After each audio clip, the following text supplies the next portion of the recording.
Did your family have favorites? If so, were you the favorite or someone else? Dad didn't knock, he never did. He just barged into my living room like he still paid the mortgage here, like the 5-bedroom house I worked years to buy was his to command. He didn't ask if I had time to talk or if I was even in the mood to hear him out. Instead, he leaned against the doorway with that smug expression, the one that always carried the weight of authority, and declared that I should hand the house over to Emily. Not help her out for a while, not consider sharing space, but straight up give it to her like it was some family heirloom he had been safeguarding for decades instead of the result of my sleepless nights, my double shifts, my careful planning, and my refusal to let anyone, including him, tell me I couldn't stand on my own 2 feet. He said it like it was the most natural thing in the world, like of course the younger daughter, the one he liked to call the family's shining hope, deserved the house more than I did. He didn't look ashamed, not even hesitant. He just looked entitled. Emily, in his mind, had earned everything by existing, by smiling at the right time, by marrying the man he approved of, by looking like the kind of daughter that could be shown off at church potlucks and family reunions. And me? Well, in his eyes, I was simply the placeholder, the one who was supposed to quietly build something valuable so it could be taken and regifted to his precious golden child. I sat there on my sofa, coffee growing cold on the table, and for a moment I wondered if he even heard himself. Did he hear the absurdity? Did he realize how humiliating it was to walk into his eldest daughter's home and suggest she just surrender it because the younger one needed it more? He didn't pause to think. He never did. His words rolled out like orders, like he still believed he had the power to dictate my life, as if I were still the awkward teenager begging him to notice my report card or the scholarships I applied for without his help.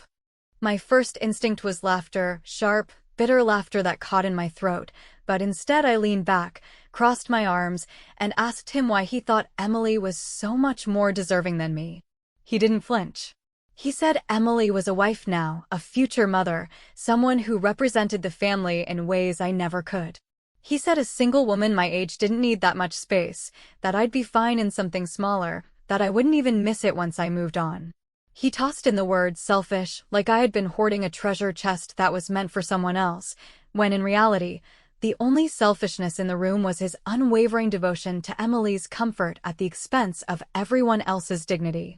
It wasn't the first time he dismissed me, but this time I felt a fire build in my chest, the kind of heat that doesn't come from anger alone but from the slow accumulation of years of being shoved into the shadows. I remembered the way he bought Emily a brand new car for her 17th birthday while I was still patching up the used one I bought with my part-time job. I remembered how he proudly announced at Thanksgiving that Emily had chosen the right degree, while rolling his eyes at mine, saying it was too impractical. I remembered how he covered for her when she dropped out of college for a semester, spinning it into a story about finding herself, while if I had even hinted at stepping back, he would have called me a failure.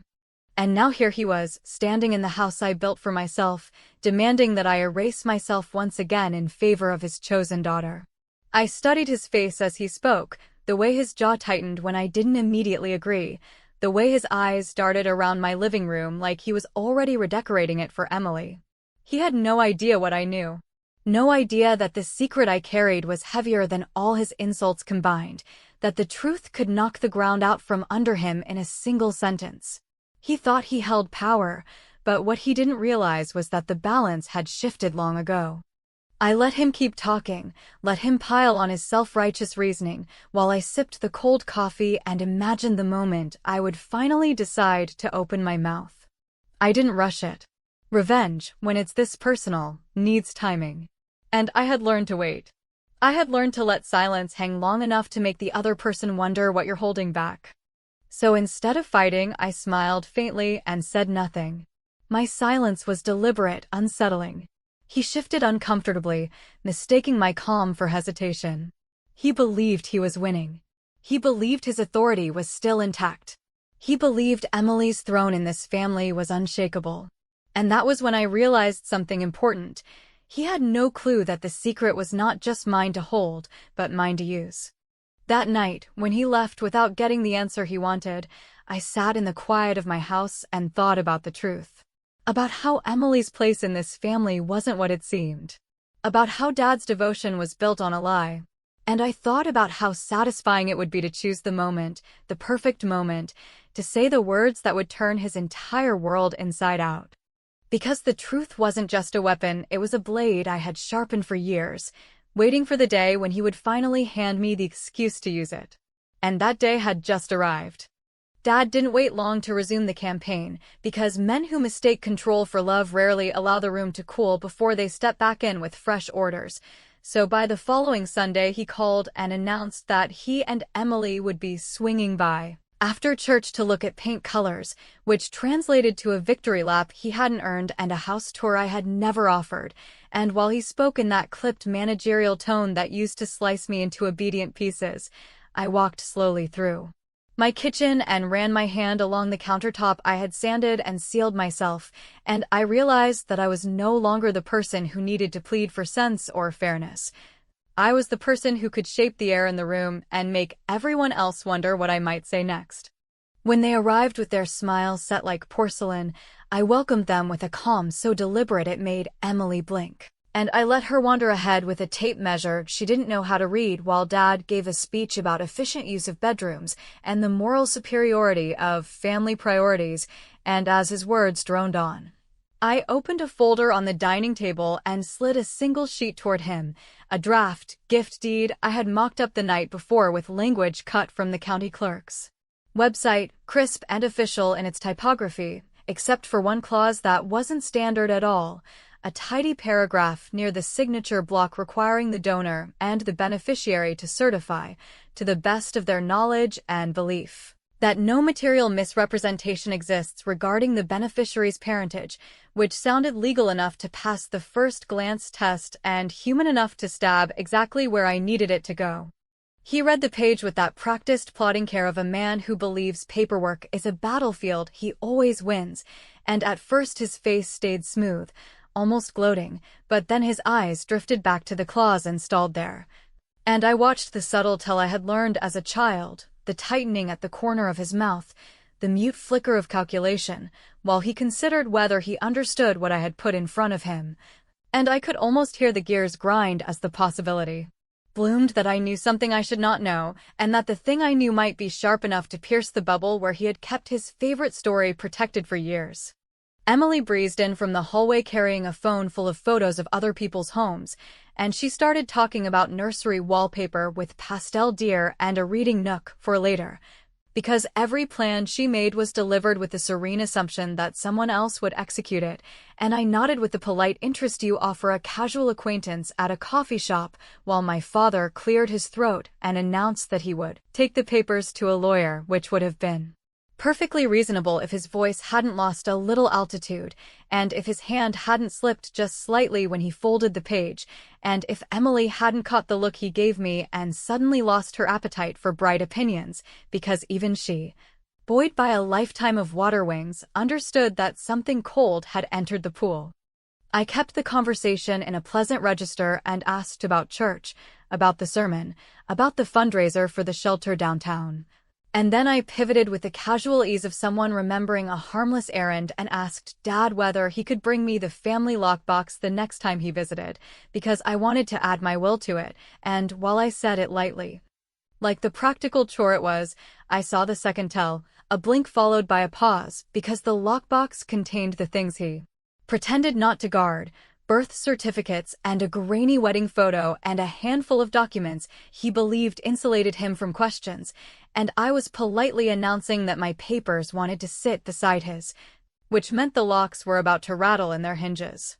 For dessert, and I can admit this was petty but necessary, I served key lime pie and set a place card for each of us, as if this were a formal tasting, and on Emily's card I had inked Emily Carter with a flourish, using her married name as a mirror to reflect the truth that legal identity travels on paper and in signatures, not in Dad's stories about blood, and on his card, beneath Robert, I added the smallest line, witness, so that when he sat down and saw his role assigned, it felt like a Rehearsal dinner for a ceremony he could no longer direct, and the tiny confusion that crossed his face was my first sip of the revenge I had promised myself years ago when I realized I would never be loved for existing, only punished for refusing to disappear.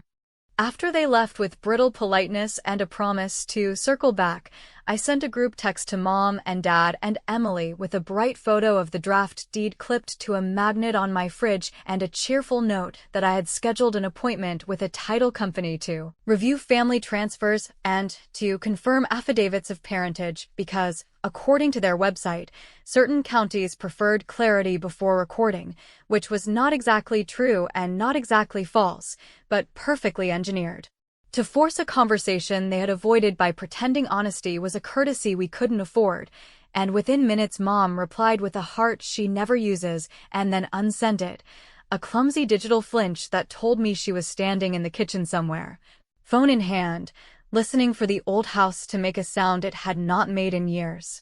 That night, as I watered the fern in the window and watched the neighborhood settle, I opened my laptop and drafted an email to a genealogy testing company asking a question about privacy and consent in the case of ancestral verification.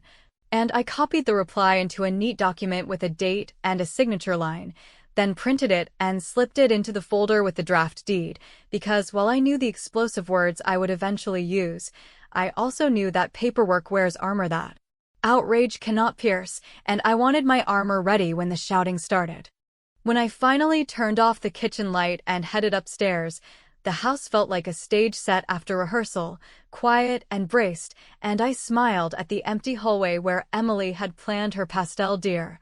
Because for the first time in a long while I wasn't the daughter scrambling to fix the feelings of people who broke things casually. I was the woman arranging the scene, setting props, and cueing the actors with a line they would not see coming. And as I slid the folder into my desk drawer, I decided that the next time Dad asked me to sign anything, I would ask him to read one sentence aloud, slowly and carefully, in front of witnesses, a sentence that began with the words, "to the best of my knowledge," and ended with a truth he could not certify without breaking. The week unspooled with the polite menace of a clock that ticks louder the closer you listen, and while the family group chat sat there like a motionless lake with fish moving under the surface, I made a point of visiting Mrs. Whitaker, the retired nurse who had lived 2 doors down from my parents since before I had front teeth, because she was one of those small-town archivists who folds facts into pies and funeral programs and remembers the dates when people stopped wearing wedding rings.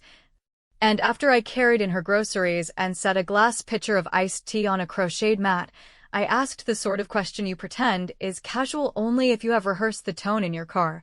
And I watched her face change in that almost imperceptible way a curtain moves when someone opens a window down the hall, because when I said Emily's birth month out loud, she said a different month without thinking, then corrected herself with a laugh that landed too lightly for a woman who has outlived 3 husbands and knows the weight of accidental truth.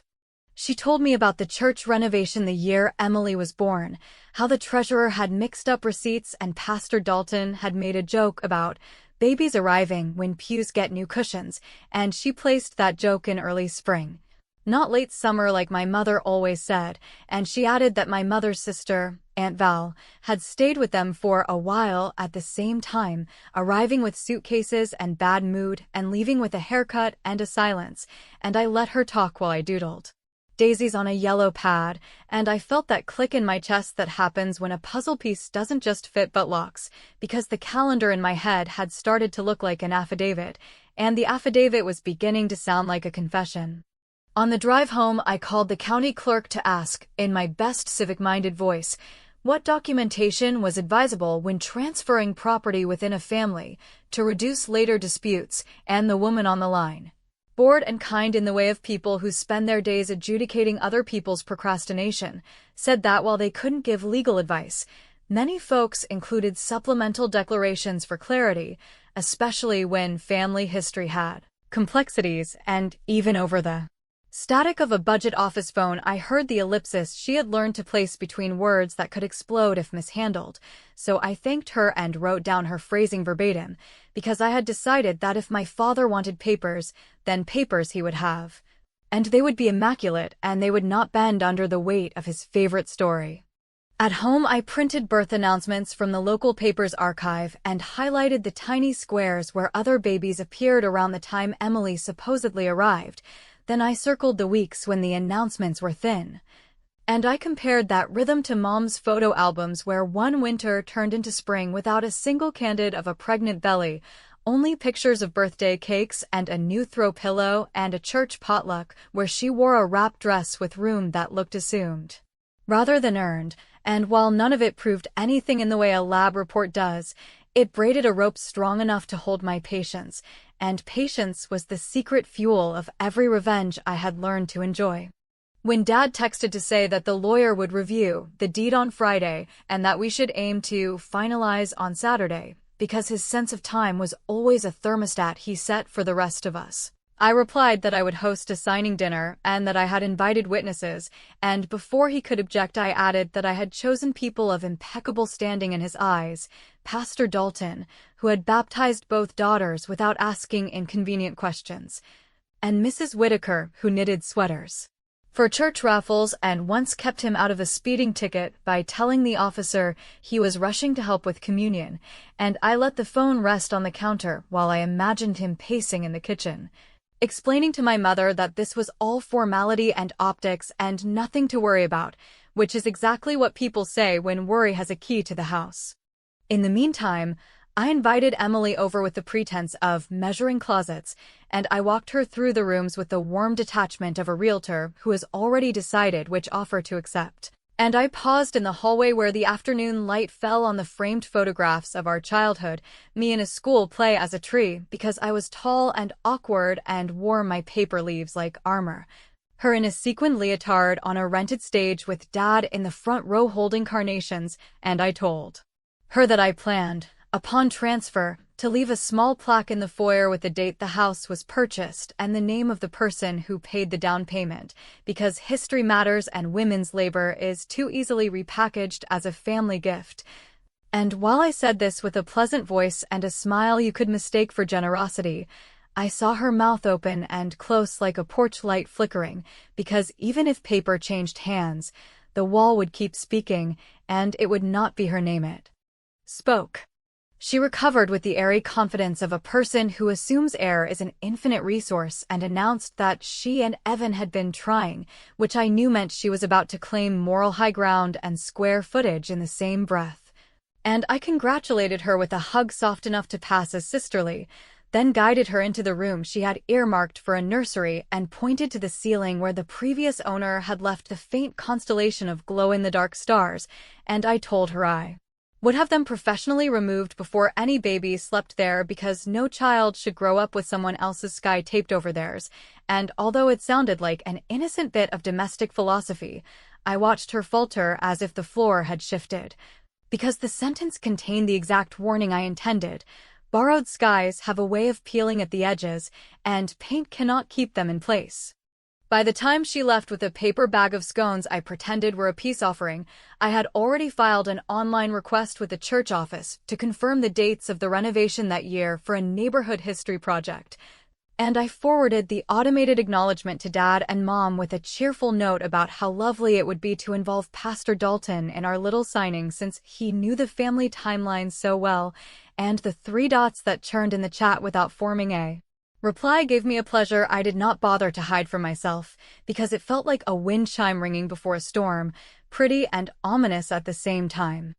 And since each small step deserved its own clean edge, I finished the day by placing a tasteful announcement on the neighborhood board, the kind of post that seems like manners but operates like a fuse, inviting neighbors to drop by on Saturday evening for lemonade and to witness a family milestone as an act of community transparency, a sentence crafted to make my father's favorite audience present in the room where his favorite narrative would be asked to sign its name, and while that may sound theatrical, it was also practical, because in families like mine reputation is the only currency that holds value when truth begins to collect interest, and I intended to spend it with precision.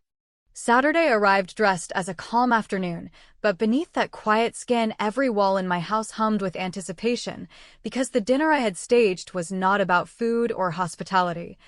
It was about forcing the spotlight onto the truths my parents had spent decades rehearsing away, and I knew that by nightfall there would be no curtain left to pull back, only the bare boards of reality creaking under their feet. I polished the table until it gleamed like a mirror, set 6 chairs with silverware placed in lines straight enough to shame a sergeant, and arranged flowers in a vase tall enough to obstruct the sightline between my father and the front door, because I wanted him to feel every interruption as a crack in his control. They arrived promptly, Emily in a sundress that looked more like a costume for a victory parade than a dinner with family, Dad in a suit that still carried the faint starch of Sunday pride, Mom with her smile stretched so tight it seemed fastened with invisible pins. I greeted them with a politeness that was almost theatrical, then ushered them to the living room where I had laid out cheese and wine, not because I wanted to feed them, but because I wanted their hands too full to grip the conversation when it turned. Emily carried herself like the house was already hers, tapping walls with her knuckles, commenting on the good bones and plenty of space for kids, as if she were a realtor walking clients through a property, while Dad nodded at every remark as though she were reading lines from a script he had personally edited. When the pastor and Mrs. Whitaker arrived, Dad's posture stiffened in a way only I noticed, because his instinct for performance was usually flawless, but tonight his control slipped in small betrayals, the quick scan of their faces, the deeper-than-necessary breath as he shook hands, the faint sweat at his temple though the evening was cool. Mom busied herself with pouring wine, speaking too loudly about the neighborhood's safety, the garden, anything but the reason we had gathered. I let them chatter, I let the food be tasted, and then, just when the air had settled into something resembling comfort, I cleared my throat and slid the folder onto the table. "This," I said, "is the deed draft." My tone was professional, light even, as though I were an accountant reciting figures instead of a daughter setting fire to the foundation of her family. Dad leaned forward with an eagerness that betrayed his hunger to close the matter, and Emily smiled like she was already holding the keys in her palm. I asked that each of us read it carefully before signing, and then I sat back, folding my hands in my lap, waiting for the moment to ripen. Mrs. Whitaker squinted at the paper, mouthing the words as she traced them with her finger, while the pastor nodded gravely as though everything in front of him was a moral issue rather than a legal one. Mom pretended to study the flowers, Emily tapped her nails on the table in impatience, and Dad cleared his throat before reading aloud with the cadence of a man who wants his voice to carry. He read smoothly until he reached the clause about certifying parentage, and then he stumbled, only for a second, but long enough for silence to snap across the table like a wet towel. Emily looked up, puzzled, her eyes darting between us, and Mrs. Whitaker tilted her head, curious. "What does that mean?" Emily asked, with the innocent arrogance of someone who has never doubted the script of her life. I smiled softly and sipped my wine. Dad coughed and muttered that it was boilerplate, nothing of consequence, but his face betrayed him again, paling as though each letter on that page had been carved into his skin. The pastor leaned forward and said, "Well, clarity is always important in families. Secrets poison more than lies ever can," and the remark, meant to be wise, struck my mother like a blow because her glass trembled as she set it down, spilling a thread of red onto the tablecloth. I let the pause stretch, savoring the tension, before I said, "I thought it best that everything be transparent. After all, when property changes hands, so does history." The words were calm, not accusatory, yet their weight pressed into every ear. Emily frowned, her lips parting as though she were about to ask another question, but instead she leaned back, sensing currents she had never felt before. Dad shifted, trying to smile, trying to summon that old authority, but the edges of his mask were fraying, and everyone in the room could see it. The dinner continued, but the food was chewed mechanically, conversation stumbling, every fork scraped louder than usual, every sip of wine a desperate effort to wash away suspicion. Mom tried to redirect with stories about childhood vacations, but even those fell flat because Mrs. Whitaker corrected a date, placing it earlier than my mother claimed, and the timeline crumbled again in front of all of us. Emily, restless, asked what the big deal was, and I simply said, "We'll get to that."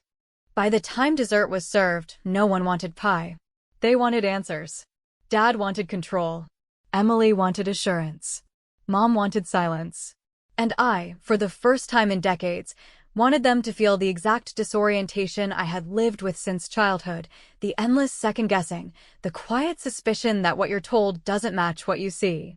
So as I set down the last plate and placed the folder squarely in the center of the table, I smiled with a calm that came not from kindness, but from precision, and I said, before any signatures are made, I think it's time we talk about Emily. The air cracked, forks clattered, and for the first time all evening no one could pretend they were in control, because I had pulled the pin, and the silence that followed was not relief, but the sound of a family bracing for detonation.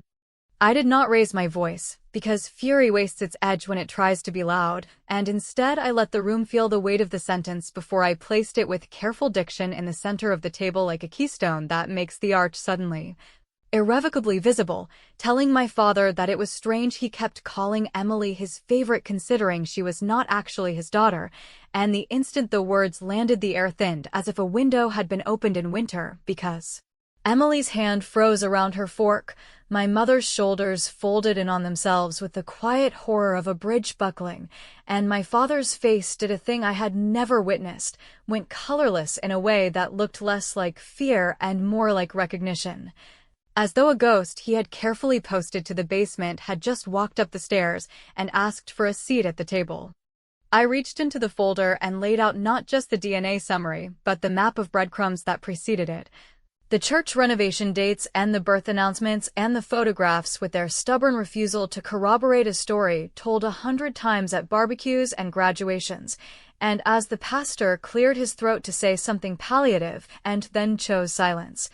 And as Mrs. Whitaker leaned forward with the compassionate steadiness of a woman who has birthed and buried and knows that truth, even when it shatters, is a cleaner floor than fairy tales that rot the joists, I guided Emily's eyes to the clause in the deed that required an honest attestation, then asked, with a politeness that scraped, whether my father would be comfortable reading it aloud so that our witnesses could feel confident the transfer met the standard of clarity he had insisted on. He picked up the page with a steadiness that tried to cosplay authority, and he got as far as to the best of my knowledge before the words jammed like a gear chewing metal. Because knowledge was no longer a place he could stand without admitting he had been balancing for years on something that was never his to claim, and in the pause that followed my mother made a sound so small it should have been private but was not. A sound I recognized from childhood when she believed the house was asleep, and she pressed her forehead to the kitchen window, and in that sound lived a timeline that could not be rethreaded, a sister arriving with suitcases and an unnameable panic, a family story rapidly assembled like scaffolding around a leaning wall, a husband who agreed to love a child that was not his on the condition that the story would never breathe the outside air. Emily said my name in a voice that had never once asked me for help, and I looked at her with the tenderness I reserve for people who are falling and do not yet realize that gravity can also be a form of clarity. And I told her that the test did not name a father, it simply established a boundary around blood, and that whether she wanted to chase the rest of the truth was not a decision anyone else had the right to make for her, and, while that sounded like mercy, it was also the hinge of my revenge, because in refusing to supply the remaining piece, I placed choice where control had lived, and that transfer of power reshaped the floor beneath every foot in that room. My father tried to pivot to indignation, asked why I would humiliate the family in front of neighbors and clergy and a woman who bakes pies for raffles, and I told him, without heat, that humiliation is simply pride meeting daylight, and that I had spent enough years sitting in shadows he curated to appreciate the way sunlight disinfects even the finest china. Then I slid a slim alternative across the table, a new deed formatted as a life estate that allowed me to retain full rights in residence and decision while granting Emily nothing more than the courtesy of being listed as contingent only upon my explicit annual consent, a document that looked generous at a glance and read like a master class in boundaries when studied. And I asked our witnesses whether they would be comfortable affirming that, in light of the evening's revelations, transparency had been served to a degree that satisfied the community's expectation of decency. The pastor, burdened by decades of sermons about truth and the dignity of confession, nodded with a gravity that made him older in an instant, and Mrs. Whitaker, God bless her thread-count honesty, announced that she would sign whatever the woman who paid this mortgage asked her to sign, because she had watched me unload boxes on the day I moved in and had never once seen my father's hands carry a single thing up these steps. And the quiet applause of that memory was as clean as cold water. My mother reached for Emily's hand and whispered her name in the tone of someone who knows that an apology cannot be a currency if it starts with excuses, and my father, finding no plank left to strut on, chose the last stage prop available to men who cannot say, I did this. He attacked my motives, accused me of malice, called the clause a trick, called the timing cruel. And I let him spend every syllable because rage is a fuse that burns itself out when there is nothing left to ignite. Then I slid a pen toward him and said he did not have to sign anything he could not certify without lying, which was, in truth, the only mercy I would grant him, and he knew it. When the signatures that mattered were completed and the ones that did not were left untouched, I stood and thanked everyone for coming, then walked to the foyer and handed Emily a key on a thin ribbon. A simple brass thing that opened the narrow attic where I had placed a sealed envelope with a date and no name, an envelope she could open if and when she wanted a path forward or could ignore if she wanted a path away, and she understood, with the quick, serious intelligence pain produces, that I had chosen not to own her future the way our parents had tried to own mine, which was the final turn of the knife I had sharpened with patience, because the sweetest revenge is not inherited ruin, it is inherited choice. They left in twos, as families do when a single door is suddenly too small for shared performance. And in the silence after the last car turned the corner, I stood in my hallway and looked up at the faint constellation of glow-in-the-dark stars I had left in place on the ceiling. And I imagined a child sleeping under them one day with a sky that belonged entirely to them, then turned off the light and felt the house settle around me as if it were exhaling, and I did not say out loud the one question that hummed in the dark, whether the envelope held absolution or combustion, because some truths do not belong to those who uncover them, they belong to those who must live with their light.